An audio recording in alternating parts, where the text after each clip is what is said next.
nasta'in ala umuri dunya wa din wassalatu wassalamu ala asrofil anbiya wal mursalin wa ala alihi wa sahbihi ajmain amma ba'du.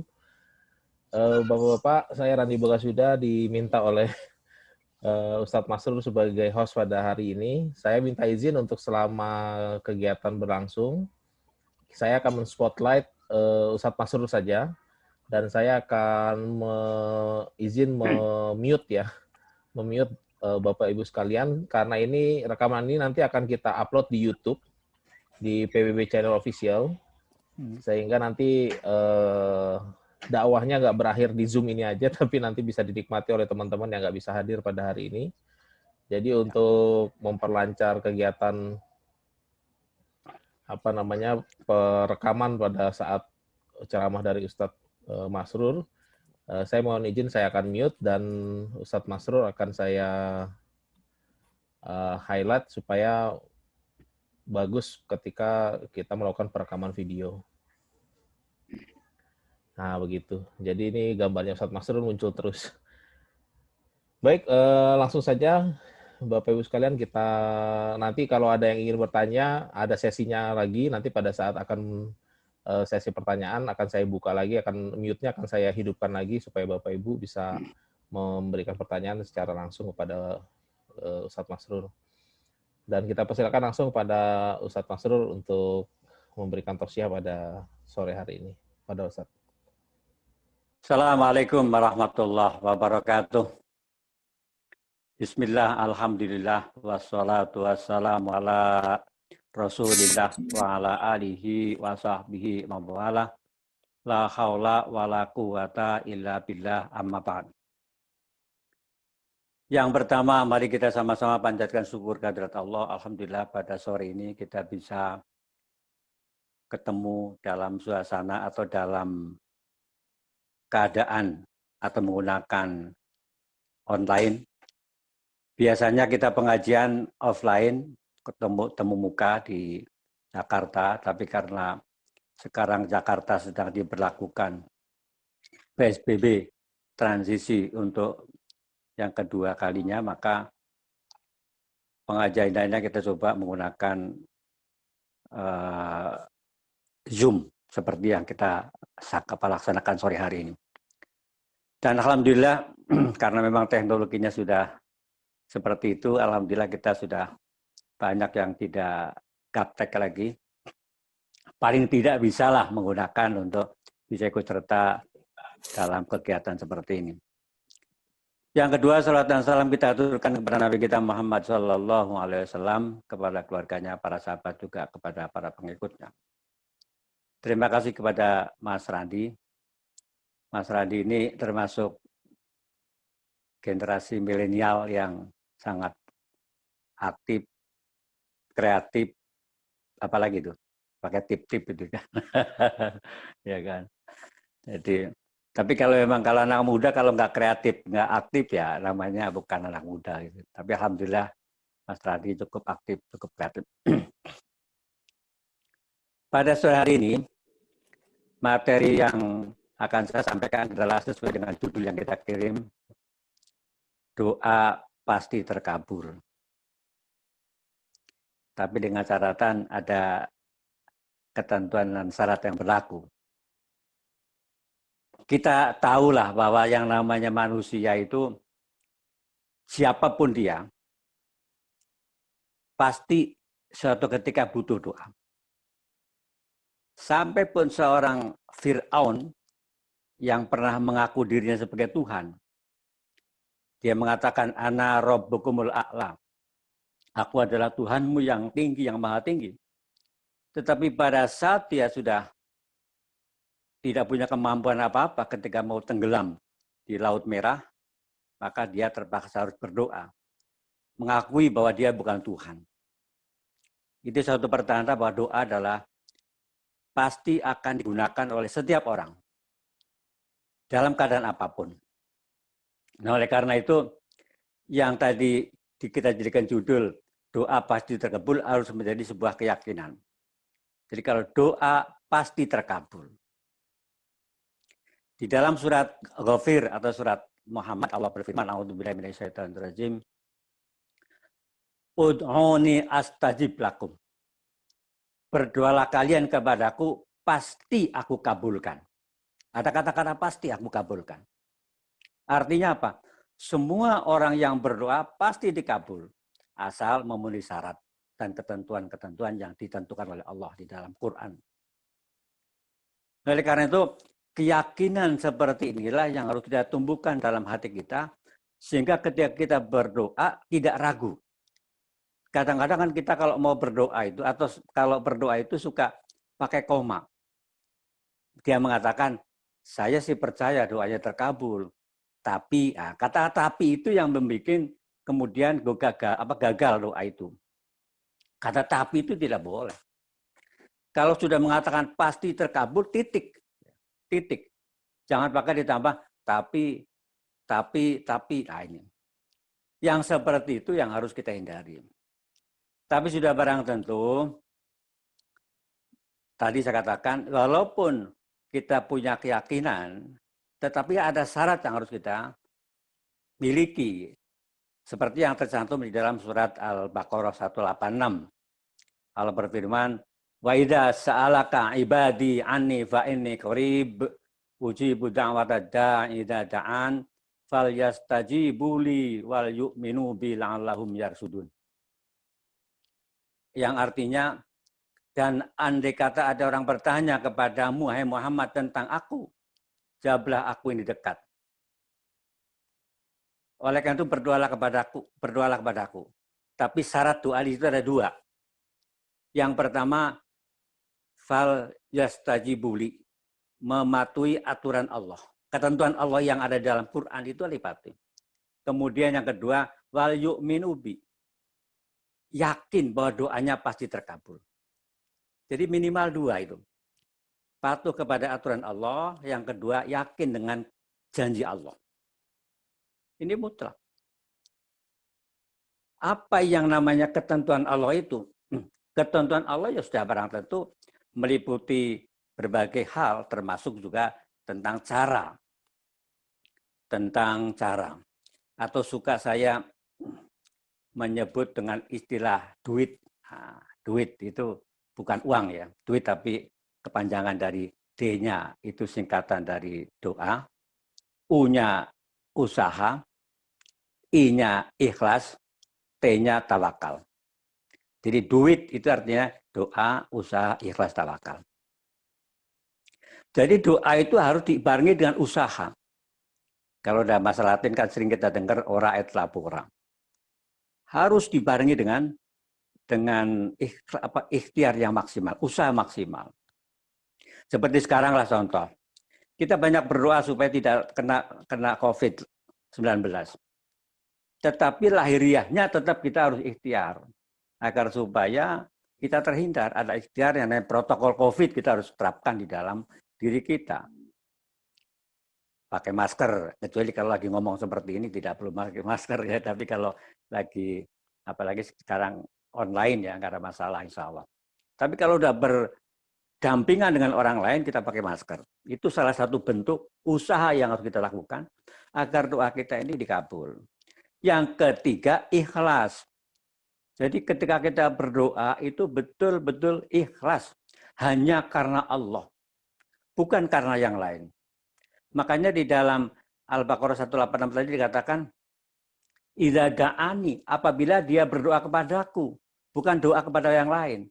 Tetapi berdoa kepadaku, kepada Allah. Nah itu.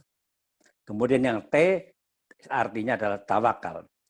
Jadi duit itu artinya doa, usaha, ikhlas, tawakal. 4 ini termasuk syarat di dalam kita untuk minta supaya dikabulkan apa yang kita minta kepada Allah dalam bentuk doa itu.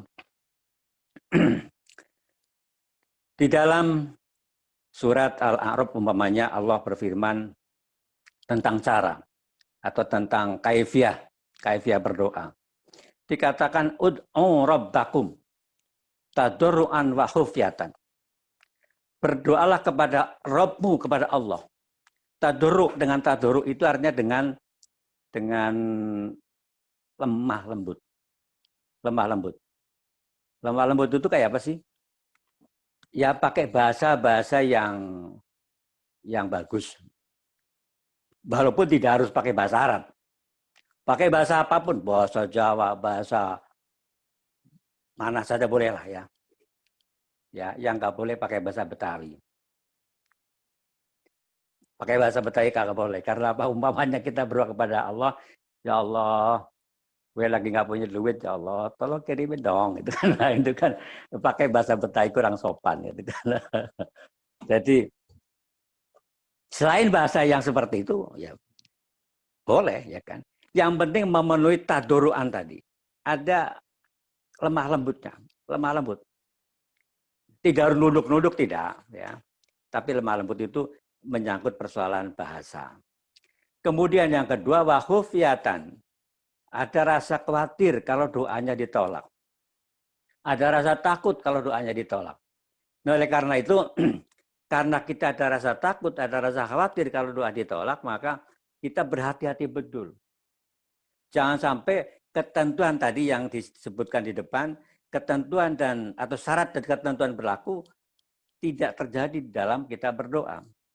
Kalau syarat dan ketentuan berlaku di dalam berdoa tidak kita pakai, maka kita khawatir doa itu tidak dikabulkan. Ini yang sebagai pengantar, mungkin ada yang mau menanyakan, silakan. Sebelum kita lanjutkan.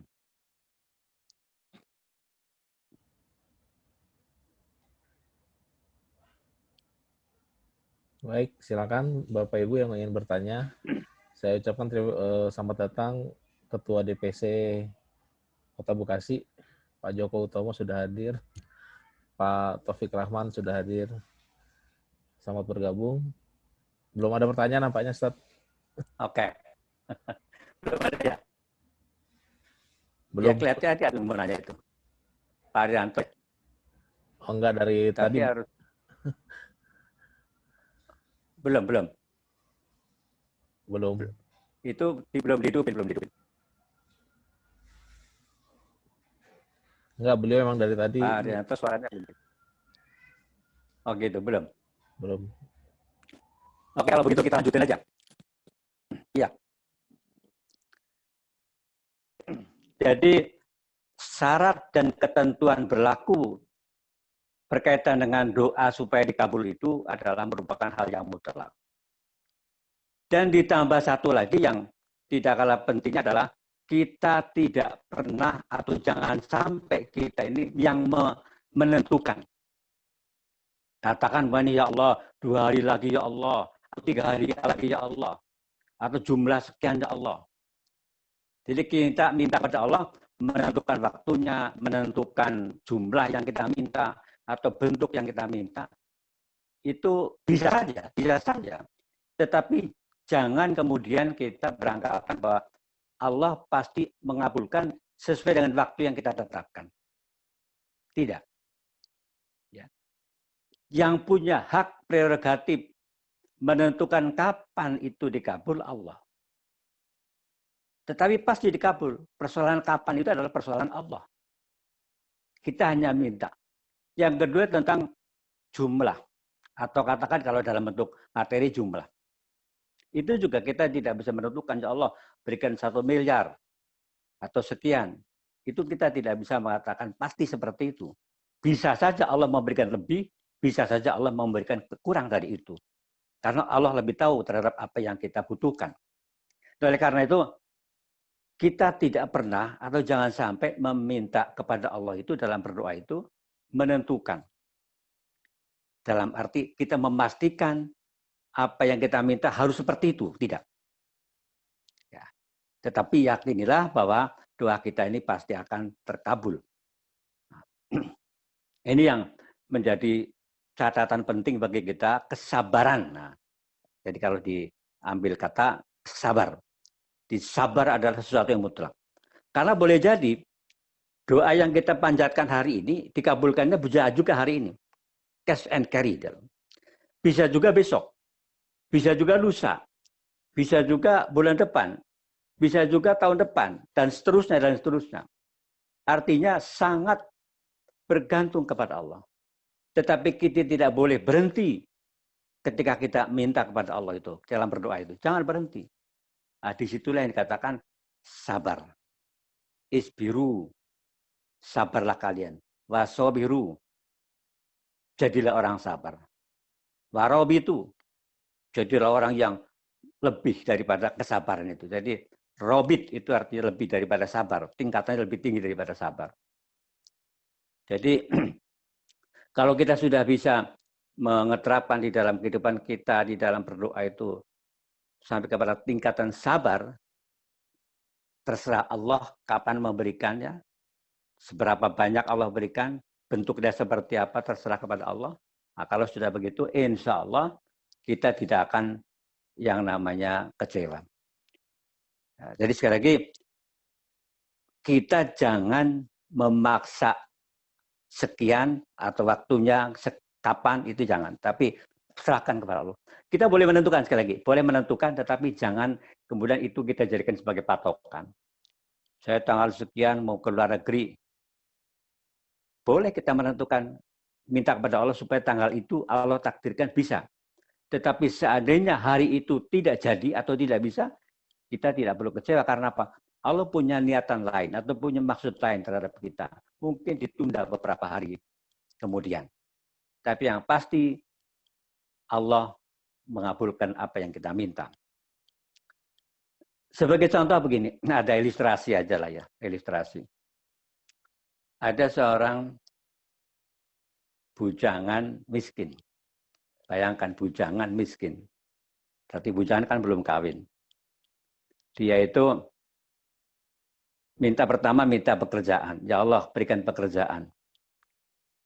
Dia yakin Allah akan kabul. Pagi subuh dia berdoa minta kerja. Duhur, asar, maghrib, isya. Dia nggak pernah berhenti. Sampai bertahun-tahun dia minta kerja. Belum dikasih. Tampaknya setelah 5 tahun dia berdoa minta kerja, nggak dapat. Kemudian dia kayak putus asa. Kalau begitu saya nggak minta berdoa, nggak minta kerja lagi dah. Sekarang saya mendingan kawin aja deh. Nah, begitu. Nah, dia minta kawin. Pagi subuh, duhur, asar, maghrib. Dia minta, ya Allah, berikan saya istri, berikan saya istri, berikan saya istri. Ternyata 5 tahun itu juga belum mendapatkan istri. Dia putus asa lagi, seperti putus asa lagi. Akhirnya dia minta yang ketiga, kalau begitu, karena pekerjaan nggak dapat, istri juga belum dapat, udah mendingan saya kepengen jadi lurah aja deh di kampung.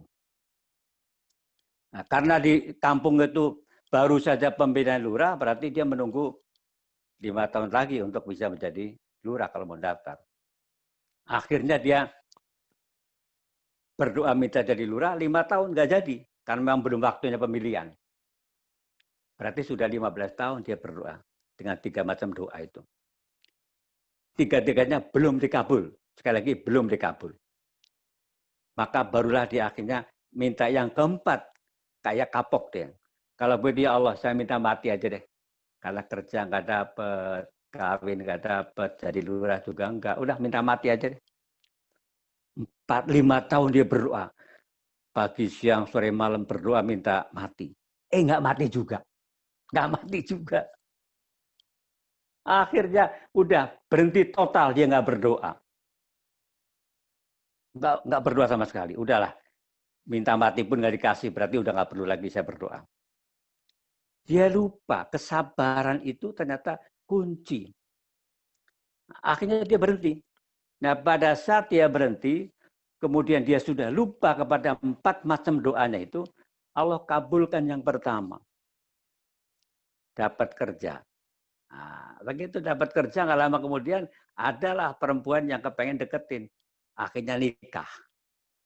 Begitu udah lengkap, udah dapat kerjaan, udah dapat istri, ada pemilihan lurah, dia daftar. Terpilih jadi lurah, ada 3 itu. Nah, begitu pelantikan jadi lurah, karena dia baru beli sepatu baru. Udah sekian lama nggak pernah pakai sepatu baru. Pas selesai pelantikan, dia turun dari panggung, mungkin saking gembiranya sudah dilantik jadi lurah, kepleset dari panggung, mati dia. Mati. Jadi kalau begitu empat-empatnya dikabulkan. Jadi empat-empatnya dikabulkan. Jadi kerja dapat, istri dapat, lurah dapat, mati juga ya kan itu. Nah ini akhirnya kan rugi. Rugi karena apa? Belum menikmati jabatan lurah sudah meninggal karena apa? Baru dilantik doang. Tapi saya menceritakan ini sebuah gambaran betapa Allah itu memastikan doa itu akan dikabul. Cuma jangan yang menentukan, jangan kamu gitu loh. Biar aku yang menentukan, kata Allah begitu. Jadi biar aku yang menentukan. Karena yang tahu itu aku, kamu nggak tahu gitu loh. Jadi ini ilustrasi seperti ini barangkali bisa menjadi renungan kita bersama lah. Supaya ketika kita berdoa itu jangan sekali lagi jangan putus asa, terus saja berdoa. Saya suka bilang kepada keluarga lah, terutama kepada anak-anak, ketika anak-anak saya masih kuliah dulu, kalau bilang pada bapaknya, Pak, 1 bulan bayar kuliah Pak, nah, saya bilang masih ada waktu 1 bulan untuk berdoa. Pak, kurang seminggu Pak bayaran, masih ada waktu seminggu untuk berdoa. Kurang 1 hari Pak, masih ada waktu 1 hari untuk berdoa. Pak, tinggal 1 jam Pak, masih ada waktu 1 jam untuk berdoa. Dan dari cerita ini alhamdulillah, kebetulan anak saya kuliah 7, yang 7 kuliah semua. Dan sekarang udah selesai semua. Tinggal 1 yang lagi skripsi sekarang. Itu seperti itu. Doanya itu dikabulkan pada katakanlah ya last minute-nya kali ini kan, udah pada saat detik-detik terakhir itu Allah kabulkan. Jadi saya semakin yakin tidak ada satupun doa kita yang ditolak. Makanya saya berani mengambil judul ini karena memang dalam praktek kehidupan kita tidak pernah ditolak. Dan sesuai dengan ayat tadi, ud'uni astajib lakum. Berdoalah kepadaku, pasti aku akan kabulkan apa yang kamu mintakan kepadaku. Itu Mas Randi. Silakan kalau ada yang mau nyambung untuk saya jawab, silakan. Silakan Mbak Meridian kayaknya mau nanya nih. Silakan.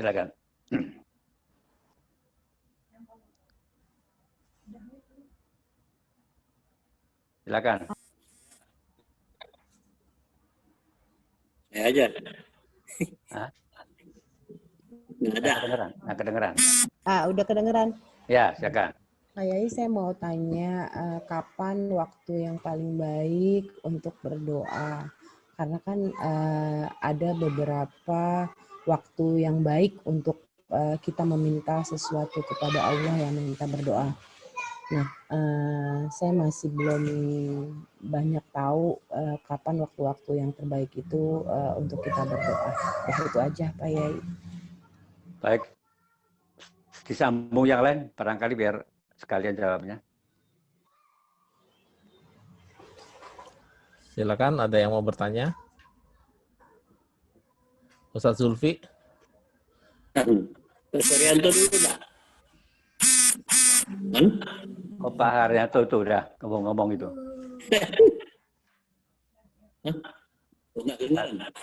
Belum kedengeran suaranya. Ya Bang, Assalamualaikum. Salam. Ini Pak Joko. Pak Joko silakan. Mohon maaf baru gabung ini. Kemarin nggak sempat. Iya. Ada yang mau saya tanyakan Pak Ustadz, Mas Rur ya. Dalam kita berdoa itu, ada yang bilang kalau kita berdoa itu gunakanlah bahasa yang kita mengerti. Artinya kalau misalnya kita orang Indonesia, kita berdoa dengan bahasa Indonesia, bahasa kita. Tetapi kalau saya lihat kadang-kadang kita ini tidak pandai atau tidak cukup cakap lah di dalam pemilihan kata-katanya. Gitu. Ya. Kita kan berhadapan dengan zat yang maha kuasa, gitu Pak. Nah, jadi kadang-kadang saya sendiri kalau berdoa itu kalau pakai bahasa Indonesia kayaknya tidak terlalu tidak terlalu firm gitu ya, atau tidak yakin. Karena itu tadi ya, kadang-kadang bahasanya itu tidak menurut saya itu kadang-kadang tidak sesuai ya, karena kita berdoa kepada zat yang maha kuasa.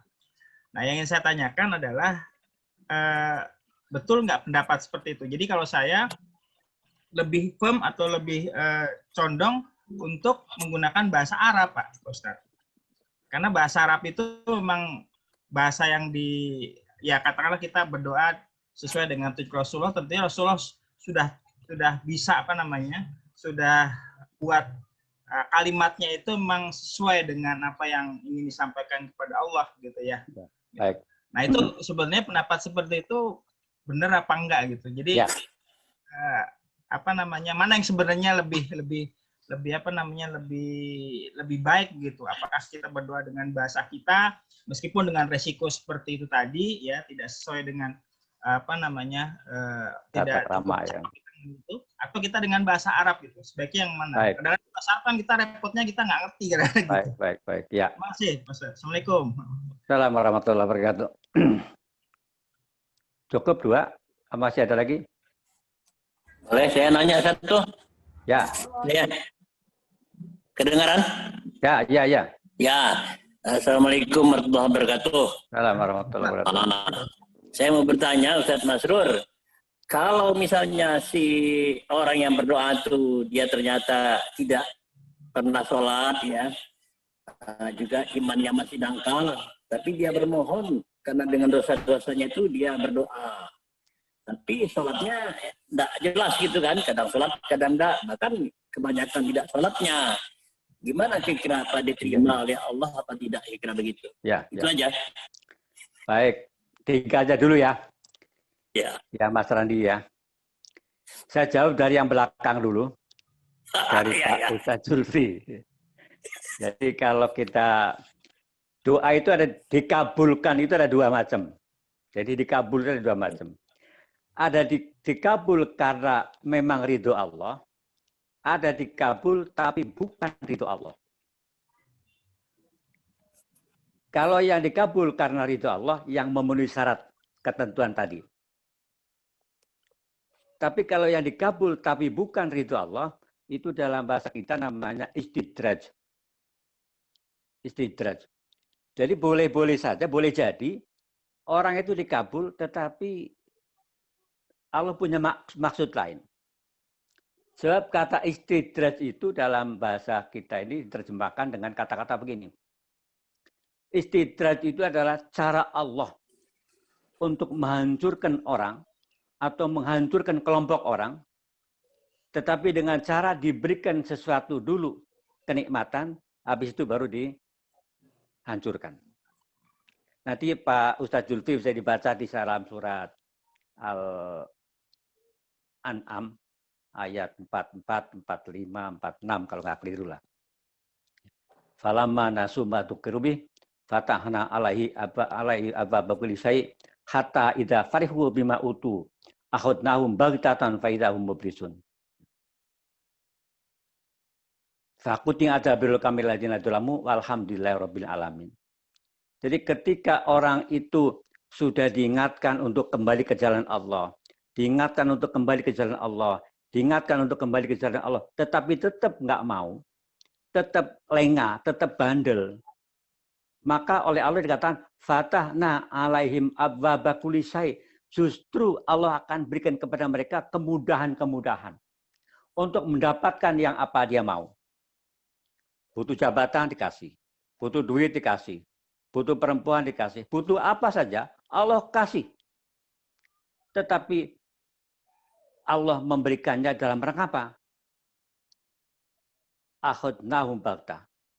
Agar supaya pada saatnya nanti hatta idza farihu bima utu akhadnahum baghtah. Ketika sedang menikmati kegembiraan, sedang menikmati kesenangan, sedang menikmati pemberian Allah yang dia anggap sebagai sebuah pemberian yang diridhoi padahal bukan, maka pada saat itu Allah turunkan kepada orang itu musibah atau bencana yang datangnya sekonyong-konyong. Baghtah. Faidahum mublisun, kemudian orang itu melongo atau terpana. Loh, tadi saya masih nikmat kok sekarang sudah begini. Tadi sama disenang kok sekarang sudah begini. Seperti itu. Jadi kita jangan terpengaruh atau jangan lengah atau jangan terperana dengan melihat ada orang yang katakanlah ibadahnya kagak bener, sudah diingatkan berkali-kali kagak mau, tetapi kok malah bisnisnya sukses, segala macam, kita nggak usah terpengaruh. Mudah-mudahan saja. Kita doakan mudah-mudahan kembali kepada sadar. Tapi kalau sudah didoakan kemudian tetap tidak sadar, maka Allah yang punya cara lain. Akhadnahum baghtah. Allah akan turunkan kepada orang itu musibah yang datangnya sekonyong-konyong.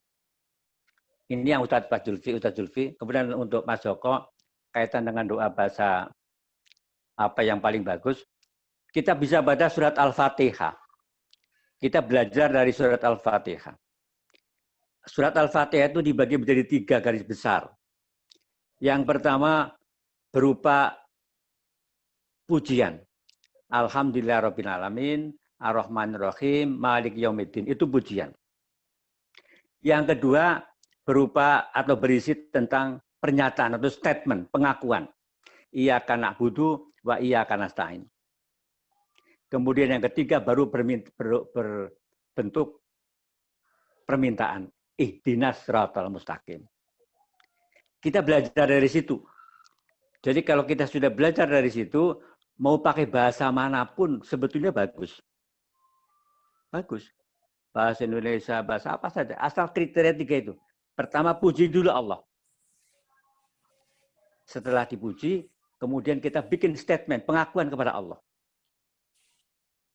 Umpamanya begini, kita minta kepada Allah tentang sembuh. Kita mengatakan Allahumma rabban nas. Wahai Allah zat atau Tuhan yang menguasai manusia.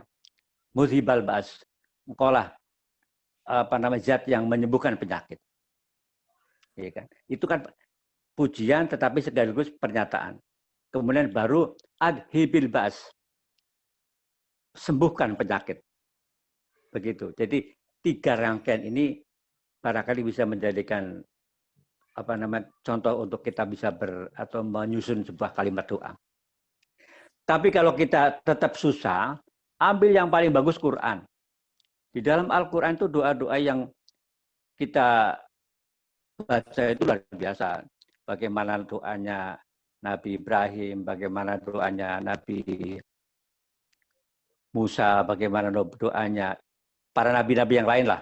Nabi Nuh, termasuk doa sabu jagat yang kita hafal betul, Rabbana atina fid dunya hasanah wa fil akhirati hasanah wa qina adzabannar. Itu doa-doa yang bahasanya sangat indah. Kalau di dalam Quran kurang banyak, ambil dari hadis. Doa-doa dituntunan Nabi. Banyak juga doa-doa yang dituntunkan oleh Nabi. Kalau masih kurang juga doanya kurang menukik barangkali, ada hal-hal yang memang kita perlu pakai bahasa yang lebih menukik lagi, kita bisa menggunakan bahasa belajar dari para ulama bahasa doa-doa yang dibuat oleh para ulama kita. Yang terakhir baru kita menggunakan doa yang kita susun kalimatnya dengan redaksi kita. Insya Allah mudah-mudahan Allah mengabulkan. Jadi boleh saja. Yang ketiga dari Mbak Meridian tadi kait dengan jam atau waktu-waktu tentang doa yang diijabah atau yang mustajabah itu. Yang pertama, doa tengah malam. Tengah malam itu pada saat orang sedang tidur nyenyak. Orang sedang tidur nyenyak, kita bangun, melaksanakan qiyamul lail, salat tahajud, kemudian tadarus Quran, kemudian berdoa. Pada saat itu insya Allah doanya makbul. Yang kedua, ba'da sholat fardu. Habis subuh, habis duhur, habis asar, habis maghrib, habis isya. Maka jangan sampai waktu-waktu habis sholat fardu, kita tidak gunakan sebaik-baiknya untuk berdoa. Usahakan gunakan doa apa yang kita mintakan. Kemudian yang ketiga bisa kita pakai pada waktu sujud terakhir. Sujud terakhir kita tambah dengan doa. Sudah barang tentu kalau sujud terakhir doanya tidak usah diucapkan pakai lisan, cukup dalam hati. Walaupun sebagian ulama membolehkan mengucapkan doa secara lisan setelah kita membaca sujud terakhir boleh. Sebagian ulama mengatakan begitu. Tapi saya merekomendasikan pakai hati. Sujudnya diperpanjang. Makanya kita lihat banyak saudara-saudara kita yang sujud akhirnya itu panjang sekali. Karena apa? Mungkin mereka itu sujud terakhir ditambah dengan doanya. Dengan doa sendiri. Nah itu Ustadz Taufik dulu pernah di Masjid Al-Hilal, ya, Musala Al-Hilal, Ustadz Taufik ya, pernah juga menyampaikan tentang waktu-waktu yang mustajabah, kemudian bahkan sampai tempat-tempat yang mustajabah, waktu itu sudah disampaikan sekian tahun yang lalu lah. Ya. Nanti bisa kita belajar dari Ustadz Taufik Rahman, ya, yang kebetulan hari ini hadir itu insya Allah. Begitu tiga pertanyaan dari Bapak Ibu yang bisa saya jawab. Silakan. Baik Bapak Ibu, ada lagi yang ingin ditanyakan?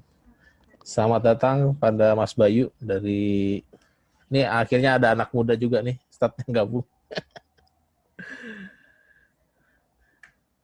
Silakan.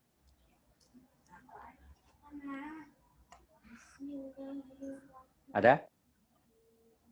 Silakan, ada yang ingin bertanya. Selamat datang juga Mas Ahmad Pratomo, Mas Tommy. Ini ada anak muda 2 masuk nih, gabung nih. Boleh bertanya? Boleh. Halo, silakan. Silakan. Ya. Assalamualaikum warahmatullahi wabarakatuh. Kedengaran? Warahmatullahi wabarakatuh. Ya. Ya. Pak Ustadz, di awal tadi kalau kita berdoa harus yakin tanpa ada kata tapi. Tapi di syarat dan ketentuan tadi Pak Ustadz juga menyampaikan harus dengan bahasa yang baik dan ada rasa khawatir tidak diterima doanya supaya hati-hati. Bagaimana ini antara yakin dan khawatir? Ya. Terima kasih. Baik. Jadi keyakinan itu ada di dalam Al-Baqarah 186 tadi. Fal yu'minu bi, yakin dengan apa yang kita minta kepada Allah. Kemudian kalau kaitan dengan kekhawatiran yang ada di dalam surat Al-A'raf tadi itu, ud'u rabbakum tadur'an wa khufyatan. Khufyah itu ada khawatir, pengertian khawatir itu supaya kita ini hati-hati betul. Supaya kita memenuhi persyaratan yang Allah minta kepada kita. Jangan sampai kita asal berdoa, ya kan? Asal berdoa tanpa memenuhi ketentuan-ketentuan dan persyaratan-persyaratan, ya akhirnya kita doanya bisa tertolak. Itu yang dikhawatirkan. Jadi pengertian khawatir itu adalah khawatir kalau apa yang kita panjatkan kepada Allah itu tidak sesuai dengan ketentuan dan syarat-syarat yang berlaku, kalau yang Pak saya pakai itu. Itu Pak Hartono, Pak Suharyanto. Ya, terima kasih. Jadi tidak ada perbedaan. Ya. Oke, yang lain silakan. Masih ada berapa menit lagi? Masih baru 4:30 lewat 10, Ustaz. Masih bagus, masih 25 menit lagi. Nah, silakan. Ustaz Taufik kelihatannya mau nanya ini. Bukan nanya, nambah gitu kan. Ustaz Taufik, silakan. Kalau Ustaz Taufik bahasa nanya. Kalau mau nambah boleh. Pak Ustadz Masud mengingatkan bahwa doa itu tadi sudah disebut dengan waktu. Doa itu ada 4 yang penting. Pertama tadi Pak Ustadz Masud sudah menyatakan dengan waktu. Yang kedua itu dengan tempat. Yang ketiga itu dengan orangnya. Yang keempat adalah isi doanya. Jadi misalnya dari isi doa, maka mulailah doa itu tadi sudah disebutkan juga oleh Ustaz Masrur, yaitu dengan Ismul A'zam. Ismul A'zam itu nama-nama seperti Asmaul Husna, ya. Di samping pujian tadi Asmaul Husna atau ayat kursi, itu Ismul A'zam. supaya doanya lebih mustajab. Jadi isi doa, berdoa dengan isi doanya. Carilah doa-doa yang dari Quran dan Sunnah. Walaupun doa itu boleh dengan bahasa Indonesia, itu sudah dijelaskan oleh Ustaz Masrur. Itu yang kedua.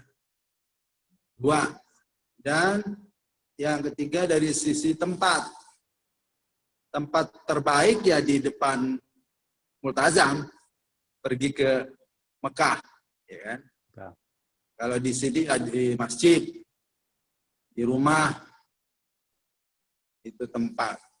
Jadi ya di pertama tadi Multazam atau di Ka'bah, kalau di Medina di Raudhah, ya, itu tempat. Kalau di kita, jadi dari waktu sudah, dari isi doa sudah, dari tempat sudah, dari orangnya. Orang yang doanya mustajab itu adalah orang yang dizolimi, itu hati-hati. Jangan kita menzolimi orang, pasti doanya itu terkabul. Orang yang terzolimi itu doanya mustajab. Yang kedua, doa orang musafir. Jadi kalau bayangkan kalau kita musafir, manfaatkan untuk doa-doa semua yang kita harapkan. Doa. Bayangkan tuh kalau orang pergi umroh misalnya, dia lagi musafir, tempatnya tempat yang mustajab, isi doanya dari Quran dan Sunnah, ditambah Ism Azam, Masya Allah, pasti mustajab. Makanya orang umroh nggak ada balasannya kecuali surga. Begitu orang yang haji. Jadi itu dari orang, jadi orang yang zalimi, orang musafir, orang yang berpuasa. Itu orang berpuasa itu doanya Masya Allah, mustajab juga. Itu contohnya. Jadi kalau kita berdoa, mari kita perhatikan 4 hal. Jadi yang pertama Ustaz Mas sudah terangkan, yaitu waktu. Ya, waktu yang terbaik adalah sepertiga malam. Habis sholat subuh, habis sholat fardu, doa antara azan dan iqamah itu mustajab itu. Jadi kalau habis dengar azan itu berdoa, kalau di masjid habis tahiyatul masjid berdoa. Makanya kalau takmir masjidnya ngerti, pasti antara doa dan azan itu paling enggak 10 menit, 15 menit. Karena waktu mustajab. Ada lagi waktu antara 2 khutbah Jumat. Sering khatib tidak memahami. Kalau dia 2 atau khutbah, misalnya berhentilah sejenak, paling enggak 2 menit. 1 menit. Karena itu doa mustajab, waktu doa mustajab. Jadi dari sisi waktu, dari sisi isi doa, dari sisi tempat, dari sisi orangnya. Nah, kalau di samping persyaratan yang Ustaz Mas sudah tentukan, maka 4 ini perhatikan, insya Allah. Pasti Allah kabulkan. Karena itu mustajab semua. Mustajab waktu, mustajab dari tempat, mustajab dari orang, dan mustajab dari doanya itu sendiri. Saya kira itu sebagai tambahan. Mudah-mudahan nanti lain waktu kita bisa perdalam tentang doa dan zikir. Terima kasih. Iya, nambahkan dikit apa yang disampaikan Ustaz Taufik itu. Ini apakah cerita benar apa enggak, tapi yang cerita itu pembimbing haji. Satu hari pembimbing haji cerita ke jamaah, termasuk saya waktu itu ada di situ. Ketika seseorang berangkat haji bawa 2 istri. Nah, dua-duanya istrinya beranggapan doa di depan Ka'bah itu mustajabah. Oleh karena itu dia manfaatkan betul. Dia masing-masing istri 1, istri 2 itu berdoa supaya istri pertama mengatakan, ya Allah, mudah-mudahan pulang dari haji, istri kedua dicerai. Istri kedua juga begitu, ya Allah, mudah-mudahan pulang haji, istri pertama dicerai.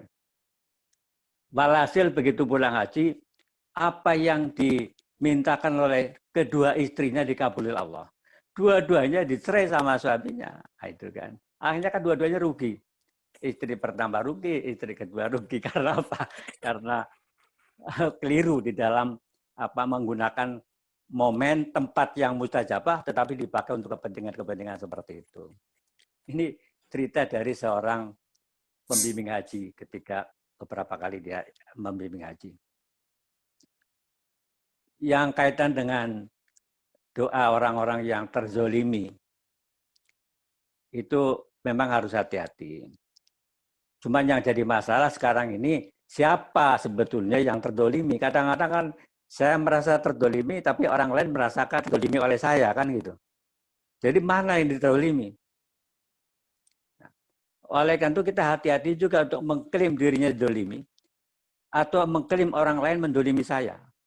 Ini yang harus hati-hati. Karena ketika doa itu sudah terucap, ya, di dalam Quran disebutkan la yuhibbullahul jahra minal qawli illa man zulim. Allah tidak suka kepada doa orang yang suara keras atau ucapan yang keras kecuali illa man zulim, kecuali oleh orang yang didolimi. Jadi ke orang yang didolimi ngomong apapun, sekeras apapun itu dibolehkan. Itu menurut ayat itu tadi. Illa man zulim, kecuali yang didolimi. Jadi yang didolimi boleh kita berdoa dengan bahasa yang keras. Ya Allah, mamanya. Nah, tapi tidak perlu juga diucapkan. Cukup dalam hati, karena Allah juga maha tahu apa yang ada di dalam hati kita, ya kan. Mamanya kita lagi naik bis, sebelah kita ada copet atau apa yang mau mengganggu kita, kan itu kan. Kalau kita doanya kenceng-kenceng, copetnya dengar ya malah dimarahin sama copet. Ya. Kita cukup dalam hati, ya Allah, ini sebelah saya copet. Ini udah mulai ngerayangin kantong saya, ngerayangin tas saya, ya Allah. Singkirkan dia, ya Allah. Atau apalah gitu kan, bahasa yang keras boleh. Jadi pengertian Al-Jahro tadi, suara keras itu bukan dalam arti suaranya, tetapi maknanya atau kandungan isinya. Walaupun tidak diucapkan, tetapi isinya keras. Bayangkan, ya, isinya keras. Ya Allah, laknat mereka. Kan kalau kita berdoa untuk orang-orang Yahudi kan begitu. Allahumma anhum, kebanyakan ya Allah, laknat mereka. Itu diperbolehkan. Kalau memang orang itu sudah keterlaluan di dalam mendolimi kita. Mendolimi kita. Tapi kalau ya masih cuma ledek-ledekan doang, ya tidak perlu pakai seperti itu. Walaupun ada yang kemudian pernah mengomentari saya di medsos, katanya nggak usah lah, Nabi juga memberikan keteladanan tidak diapa-apakan. Bahkan mau dibelain sama malaikat Jibril pun ditolak waktu di Taif. Saya bilang betul, Nabi pernah menolak tawaran malaikat Jibril agar orang-orang Taif yang mendolimi Nabi itu dimusnahkan. Kemudian Nabi mengatakan, enggak, jangan. Karena tugasku oleh Allah diturunkan ke muka bumi adalah bu'istu liutammima makarimal akhlak. Aku diutus oleh Allah bukan untuk menghancurkan, bukan untuk membunuh orang, tetapi aku ditugaskan oleh Allah untuk membangun atau menyempurnakan akhlak yang mulia. Kemudian bahkan ditambah dengan doa. Allahumma hdi qaumi fa innahum la ya'lamun, ya Allah. Berilah hidayah mereka orang-orang Taif. Karena mereka belum tahu Islam, belum tahu saya siapa, gitu kan. Jadi kalau mereka sudah tahu, insya Allah Allah akan berikan kepada mereka hidayah. Dan buktinya hari ini Taif itu masyarakatnya Muslim. Itu doa Nabi. Pernah dilakukan. Jadi tidak salah. Jadi kalau ada yang mengatakan ikuti Nabi waktu di Taif, silakan. Tetapi kalau kita mau dengan bahasa yang keras, boleh, tidak dilarang. Jadi dua-duanya dipersilakan. Silakan. Kalau ada yang mau nanya yang lain. Mas Randi, lanjut. Silakan Bapak Ibu. Ada yang ingin ditanyakan? 7 menit lagi mungkin, Ustaz. Oke. Alhamdulillah, baru nyimak ini dari Lampung. Oh siap, Pak Hilman. Oh iya. Ya, Ustadz Masrur, ya baru ketemu barangkali ya.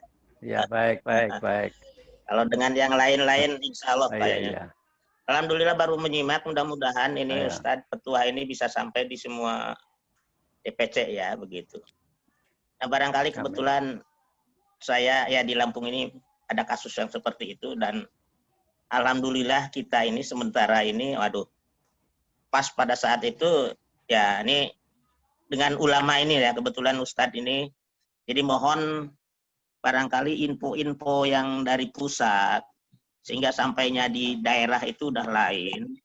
Nah ini memang harus ada satu satu komando gitu ya, sehingga untuk mengantisipasi terutama para ustadz-ustadz yang kondisinya kita di Lampung ini memang besok lusa mungkin ada Ustadz Wahyu Aloni, barangkali ini yang perlu juga kita sampaikan ke daerah-daerah, karena ini nampaknya rame gitu ya di sini. Kita juga diteruskan dengan tim pencari fakta. Kita di sini mungkin di ormas-ormas tertentu, di alhamdulillah para pendiri PBB yang sekarang udah tersebar di PNS di mana-mana bisa ikut terlibat di sini sementara timnya. Jadi PBB ini mungkin kedepannya harus lebih, ya begitulah ya, kadang-kadang memang harus lebih sabar. Kalaupun saya sendiri mungkin ya kalau disebut simpatisan ya barangkali simpatisan, tapi insya Allah barangkali kawan-kawan yang lama di DPP pahamlah siapa saya barangkali begitu. Jadi mohon nasihatnya sepuh kita Ustadz Marsur ya, barangkali itulah ke anak-anak muda ataupun ke kita ajak mungkin di ini bersinergi, walaupun mungkin kita tidak membawa nama partai kalau di luar, misalkan seperti itu. Kalau saya sendiri alhamdulillah nih masih PNS Ustadz. Mungkin terima kasih saya bisa bergabung di pengajian kita ini. Satu saat barangkali nanti Ustadz ke Lampung ya, kita kondisikan dengan forum umat Islam satu, dan di dalamnya itu ada banyak mantan-mantan pendiri PBB di awal-awal begitu. Yang sekarang udah ada jadi dosen di PNS dan sebagainya, termasuk saya sendiri masih PNS. Walaupun alhamdulillah insya Allah istri masih membantu Pak Ketua wilayah kita yang kebetulan sejak lama saya udah kenal beliau. Makanya kita di Lampung ini insya Allah support betul beliau. Ya, makasih terima kasih Pak Ilman. Baik. Ya, alhamdulillah. Alhamdulillah pengurus pusat daerah juga sudah merespon apa yang menjadi atau kejadian kemarin. Begitu momen ada sebetulnya, momen kita untuk melakukan respon. Tapi intinya adalah kita tetap tidak sepakat dengan yang namanya kekerasan. Oleh karena itu pernyataan dari Daina tetap bahasanya mengutuk. Tetapi bahasa lain yang kita gunakan adalah marilah kita masing-masing waspada. Waspada artinya apa? Kita menjaga. Ya kita kan memang oleh Islam juga diajarkan untuk selalu waspada. Jadi tidak boleh juga kita lengah. Dalam suasana seperti apapun kita harus waspada. Dan yang ketiga, kita juga tidak boleh main hakim sendiri. Itu penting, ya, penting. Karena negara kita negara hukum, ya kita menggunakan aturan main yang sudah diberlakukan di negara kita ini. Kita pakai aturan hukum. Jadi kalau ada persoalan-persoalan seperti kemarin, ya kita serahkan ke yang berwenang. Dan alhamdulillah saya melihat Syekh Ali Jabir itu sangat takdim saya itu begitu habis mendapatkan musibah, dia minta supaya segera diamankan yang bersangkutan, si penusuknya itu. Jadi tidak perlu dihakimi sendiri. Itu menarik menurut saya. Artinya bisa menjaga emosi. Di dalam pepatah Arab dikatakan laisa sadid bisur'ah. Walakin nasadid la yamliku nafsahu indal ghadab. Yang namanya orang gagah itu bukan orang yang bisa melawan, memukul musuh sekali pukul jatuh. Tetapi yang namanya orang hebat itu adalah orang yang bisa menjaga nafsunya ketika sedang membara. Jadi emosi sedang membara tapi bisa ngerem, itulah orang yang sur'ah beneran, orang yang hebat beneran, orang perkasa beneran. Nah, mudah-mudahan kita para dai, para ustadz, para kiai, para ulama itu bisa menjadi orang-orang yang sur'ah, orang-orang yang yang betul-betul kuat, orang-orang yang betul-betul tahan untuk menjaga perasaan itu. Jadi tidak gampang emosional. Nah, itu. Barangkali itu yang bisa disampaikan karena mungkin waktu juga Mas Randi ya. Ada oleh karena itu terakhir Ustaz ini dari Pak Haji Martono. Iya, silakan. Selamat datang Mas Haji. Ini beliau menyampaikan di chat, Pak Ustadz mau tanya, untuk doa yang baik itu, yang baik minta apa dikasih? Maksudnya bagaimana nih Bang Haji? Doa itu bahasa Arab artinya meminta. Salah satu artinya meminta. Tetapi doa itu sendiri dalam hadis dikatakan ad-doa muhul ibadah. Doa adalah sumsumnya ibadah. Artinya apa? Ibadah apapun itu intinya adalah doa. Intinya doa. Coba kita lihat dalam sholat aja deh. Dari mulai takbir sampai salam itu penuh dengan doa. Penuh dengan doa. Oleh karena itu dikatakan ad-doa muhul ibadah. Doa adalah sumsumnya ibadah. Saripatinya ibadah. Gitu. Jadi kalau ditanyakan mana yang penting, ya doa dengan minta sama. Tapi kalau tidak berdoa, bahkan oleh Allah dikatakan orang itu, kalau kita baca di dalam surat Ghafir tadi, ayat 60 tadi yang dikatakan ud'uni astajib lakum. Berdoalah kamu kepadaku, pasti aku kabulkan. Ditambah kalimat berikutnya, barang siapa yang sombong atau menyombongkan diri dan seterusnya, itu bahkan diancam dengan neraka. Artinya apa? Jangan kita merasa sedang hebat, jangan kita merasa sedang kaya, jangan merasa kita sedang kuat, sedang sehat, kita nggak berdoa. Jangan sampai begitu. Doa. Ya. Wah, saya nggak enak kalau doanya banyak-banyak, nggak apa-apa. Allah suka kalau kita banyak doa. Itu menunjukkan bahwa kita doif, menunjukkan kita itu lemah. Semakin banyak doa, semakin menunjukkan kita itu doif. Semakin menunjukkan kita ini lemah. Jadi kita nggak sombong insya Allah. Dan itu. Makanya tadi Ustaz Taufik mengatakan, gunakan ismul adom, bahasa atau nama-nama yang mulia. Tapi harus matching. Jadi kalau maunya gini, saya mau minta sehat, jangan menyebut ismul adomnya Allahumma ya Rozak, sembuhkan penyakit saya, itu nggak matching namanya, ya kan? Kalau Allahumma ya Rozak, Allahumma ya Allah yang maha memberi rezeki, maka permintaan kita urzuk rizqan wasi'an halalan thayyiban mubarakan fi, umpama begitu. Ya Allah, limpahkan rezeki. Jadi antara ismul adom dengan yang kita minta itu sama. Minta sehat harus pakai ismul adom yang berkaitan dengan Allah maha menyembuhkan. Minta dimuliakan, kita menggunakan ismul adom yang menunjukkan Allah itu maha mulia. Kan itu. Jadi matching. Kalau enggak nanti enggak matching. Nah itu. Itu Mas Aji, jadi mudah-mudahan terjawab. Masih ada? Masih ada Bapak Ibu, silakan. Satu lagi mungkin. Dan mohon didoakan juga Ustaz, ini ada kabar duka juga dari Mas Aji, Bang Haji, ini almarhum Haji Saifullah, Ketua PWNU DKI Jakarta. Tadi pukul 12.55 meninggal karena COVID-19. Allahumma firlahu warhamhu wa'afi wa'afu. Mudah-mudahan Allah mengampuni dosanya, melampangkan kuburnya dan menjadikan yang bersangkutan husnul khotimah. Amin, amin. Baik, Tat, mungkin bisa ditutup dengan doa, Tat. Baik. Mari Bapak Ibu yang saya hormati, kita akhiri kajian Rebuan Lainah pada sore hari ini dengan sama-sama baca doa. Bismillahirrahmanirrahim. Innallaha wa malaikatahu yusholluna 'alan nabi ya ayyuhalladzina amanu shollu 'alaihi wa sallimu taslima. Rabbana dzalamna anfusana wa illam taghfir lana wa tarhamna lanakunanna minal khasirin. Allahumma ya Allah, kami dolim ya Allah. Kalau bukan karena Engkau yang memberikan ampunan dan rahmat kepada kami, niscaya kami termasuk orang-orang yang rugi. Oleh karena ya Allah, ampuni kami, rahmati kami ya Allah atas kedoliman yang kami lakukan selama ini ya Allah. Allahumma ihdinas siratal mustaqim, siratal ladzina an'amta 'alaihim ghairil maghdubi 'alaihim waladdallin. Amin.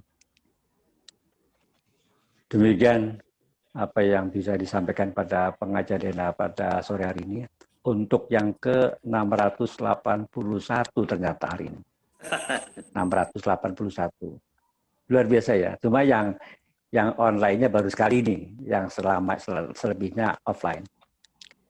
Saya akhiri dengan kalimat Assalamualaikum warahmatullahi wabarakatuh.